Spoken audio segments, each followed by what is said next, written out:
Sir, आप झंझारपुर के सांसद रामप्रीत मंडल है और आप लगातार दूसरी बार झंझारपुर से सांसद पोस्ट पर विराजमान हुए हैं। यहाँ के आम जनता बहुत ही आस लगाकर बैठे हैं कि लौकी में रेलवे सेवा कब होगा। आम जनों में लगातार ये चर्चा हो रही है। पुनः अब चुनाव नज़दीक है, इस पे आम जनों का ये आवाज़ उठ रही है कि लौकी में रेल सेवा नहीं है। क्या कहना चाहेंगे सर, कब तक होगा रेल सेवा? बहुत बहुत स्वागत है आप सबों को हमारे निवास स्थान पे। और जैसा कि हमारे बगल में जानते हैं, भावी उम्मीदवार श्री कमलाकांत भारती जी भी बैठे हैं और विद्वान हैं, हमसे सीनियर हैं हमारे पार्टी में। तो उनको भी मैं स्वागत करता हूं। उनके साथ आए हुए सारे पदाधिकारियों को, जो जनता दल यू से जुड़ा हुआ है, गुप्ता जी हैं, सबों को मैं स्वागत करता हूं। आपने बहुत अच्छा सवाल किया। जैसा आप सब जानते हैं, 2007 में यूपीए की सरकार थी। यूपीए के सरकार के समय उस समय के जो सांसद थे, आवाज उठाए थे सीतामढ़ी, सुरसन, जयनगर, लदनिया, लौकहा, लौकी से होते हुए सहरसा के ओर जाने वाली निर्मली तक उन्होंने आवाज उठाया और उस समय में 16 करोड़ की लागत से सीतामढ़ी में ऑफिस भी बनाया गया। लेकिन यूपीए सरकार का मनसा ठीक नहीं था। इस प्रोजेक्ट को यूपीए सरकार ने ठंडअवस्था में डाल दिया था। लेकिन मैं जब जीत के 2019 में गया तो 2021 या 20 में, एग्जैक्ट डेट मालूम नहीं है, लेकिन सोशल मीडिया में डाला हुआ है, मैंने पहला सांसद उसके बाद आवाज उठाया। जवाब भी आया कि प्रपोजल है, डीपीआर बनेगा।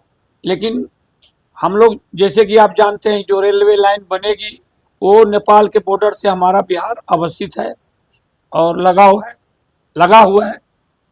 तो कुछ कारण से हमारा और पड़ोसी देशों से इतना संबंध अच्छा नहीं था, जिस कारण ठंडे बस्ते में डाल दिया गया था। इस बार की बजट में और अभी 10 दिन पहले मैंने माननीय हमारे राज्यसभा सांसद और कार्यकारी अध्यक्ष संजय झा जी के साथ माननीय मंत्री से मिले, रेल मंत्री से, और जैसा कि इन्हें आश्वस्त किया।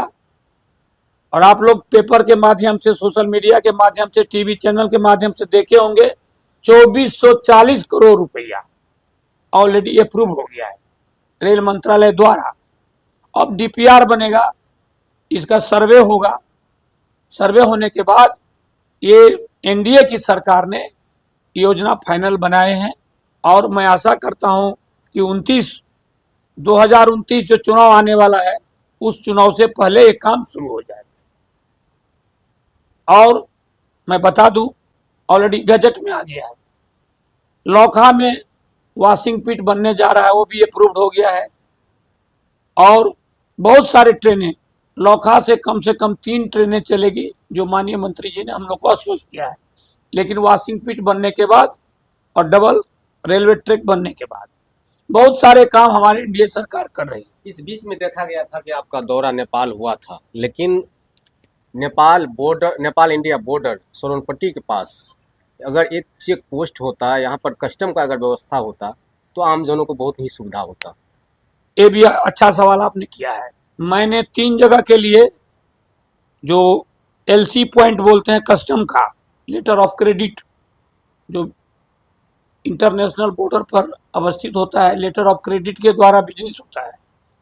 मैंने आप लोग के लौकी के पास एक हरभंगा है, थरुआही बोल के जगह है, वो मैं आवाज़ उठाया हूँ। बासोपट्टी के लिए आवाज़ उठाया हूँ। लदनिया के पास 3 जगह मैंने आवाज़ उठाया हूँ कस्टम डिपार्टमेंट का।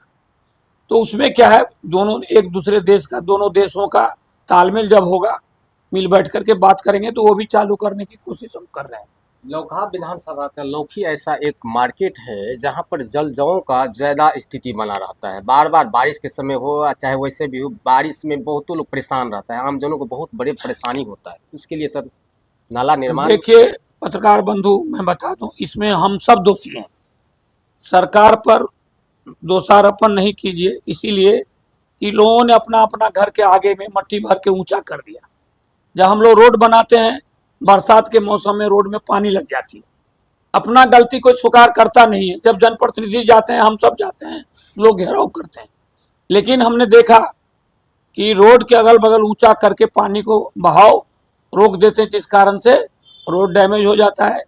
जैसे कि नाला का जहाँ तक आप सवाल किए हैं, मैंने अभी 15 लाख रुपया ऑलरेडी सेंक्शन कर दिया हूँ लौखी में। ये इलेक्शन से पहले आपको 2-4 रोज में वो नाला बनने का काम शुरू हो जाएगा। लोकहा विधानसभा एक ऐसा विधानसभा है जहां पर एक भी डिग्री कॉलेज नहीं है, जहां के बच्चे को दूर जाना पड़ता है पढ़ाई के लिए। अगर लौखी में अगर एक डिग्री कॉलेज हो जाता तो कितना सुविधा होता, यहाँ के आम जनों के लिए बहुत बढ़िया सुविधा होता। जिस प्रकार नीतीश कुमार की सरकार में शिक्षा पर इतना ध्यान दिया जा रहा है, अगर लौखी में अगर इस तरह का व्यवस्था होता तो वहाँ का बच्चा पढ़ाई के लिए उनको सुविधा होता। सर देखिए, आज से 40 साल पीछे जाइए तो गांव गांव में चरवाहा विद्यालय था, जो आज नामो निशान नहीं है, अस्तित्व में नहीं है। जहाँ तक डिग्री कॉलेज का सवाल है तो मेरे ख्याल से बाबूबड़ी में है, गोगरडिया में है, और माननीय राज्यसभा सदस्य के द्वारा हम लोग विचार भी कर रहे हैं, लौखा में नहीं है। और हमारे क्षेत्र में मेरे ख्याल से 2-3 जगह नहीं है, लेकिन थोड़ा आप लोग को धैर्य रखना होगा। हमारे यहाँ मेडिकल कॉलेज नहीं था, वो बनकर तैयार है। हमारे यहाँ मखाना बोर्ड नहीं था, जो मखाना हम लोग खेती करते हैं, मखाना बोर्ड का गठन नहीं था। मखाना बोर्ड का गठन फाइनेंस मिनिस्टर प्रधानमंत्री जी ने किया है। हमारे पास पश्चिमी कोसी नहर का देखे होंगे, सिंचाई का सुविधा नहीं थी।